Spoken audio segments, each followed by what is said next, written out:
수강생 여러분, 안녕하세요. 한국의 장기통계 1 강의를 맡은 박이택입니다. 이 강의는 2018년에 출판된 한국의 장기통계 1과 한국의 장기통계 2에 대한 강의입니다. 두 권으로 발간된 한국의 장기통계는 22명의 전공자가 공동 작업한 성과입니다. 저는 이 책의 공동 편집인이자 두 개 장의 집필자로 참여했습니다. 이번 강의의 주제는 한국의 장기통계 1의 8번째로 수록된 천연자원입니다.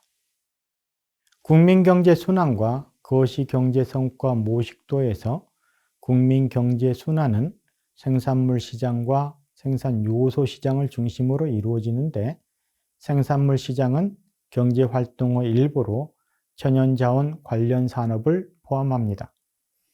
모식도에서는 천연자원 관련 산업을 생산물 시장과 관련된 것으로 위치시켜 놓았고 경제활동의 일부로 분류하였습니다. 여기에서 천연자원 관련 산업 통계에는 임업, 수산업, 광업 통계 등을 포함할 뿐만 아니라 에너지 통계도 포함합니다. 같은 천연자원 관련 산업이지만 광업과 임업, 수산업은 조금 성격을 달리합니다. 임업과 수산업은 농업과 함께 1차 산업에 포함되고, 광업은 제조업과 함께 2차 산업에 속합니다. 자원의 성격에서도 산림자원과 수산자원은 채취하더라도 다시 채워지는 재생 가능 자원인데 반해, 광물자원은 다시 채워지지 않는 또는 다시 채워지는데 오랜 시간이 걸리는 비갱신 가능 자원입니다.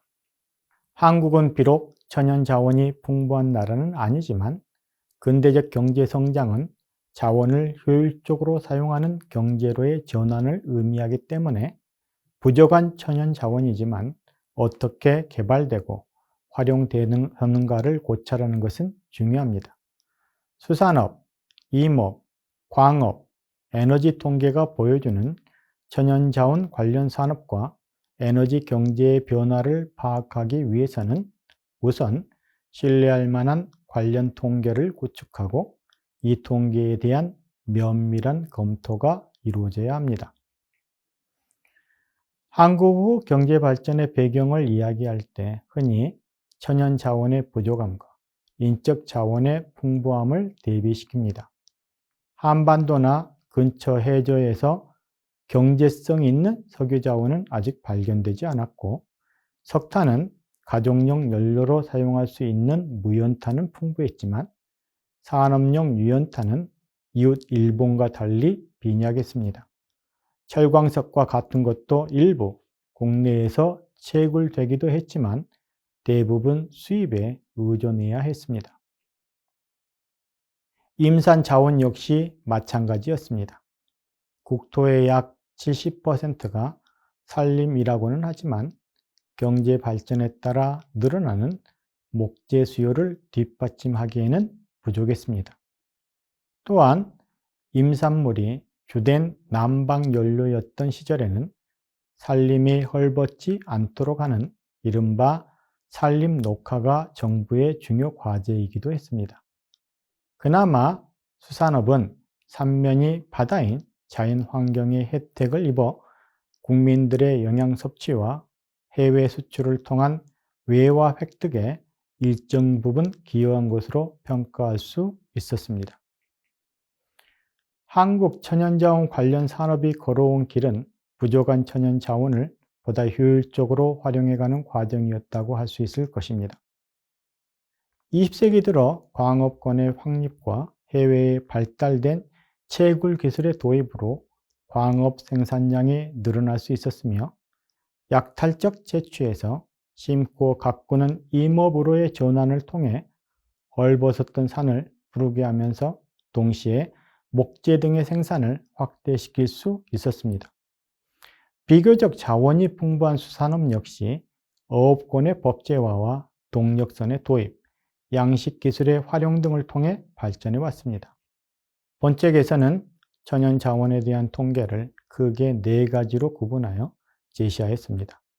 광업, 에너지, 임업, 수산업이 그것입니다.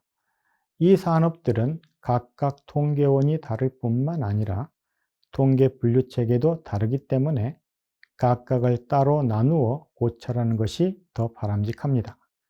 분야에 따라 사정이 다르기는 하지만 되도록 1910년부터 2015년까지의 변화를 파악할 수 있도록 표들을 제시하였습니다. 지금까지 천연자원 통계의 구성 및 중요성, 표 구성에 대해 설명드렸습니다. 이 표들을 잘 활용하기 위해서는 이 표들에 제시된 숫자들이 어떤 통계조사로부터 나왔는지, 이 통계들을 사용할 때에는 어떤 점에 주의하여야 하는지 등에 대해 알아야 하겠습니다. 그리고 이 통계들이 보여주는 한국의 천연자원 관련 산업 및 에너지 경제의 역사적 전개 과정에 대한 전반적인 흐름을 파악하고 있다면 통계를 이용하고 활용하는 데 도움이 되겠습니다. 다음에는 이에 대해 살펴보도록 하겠습니다.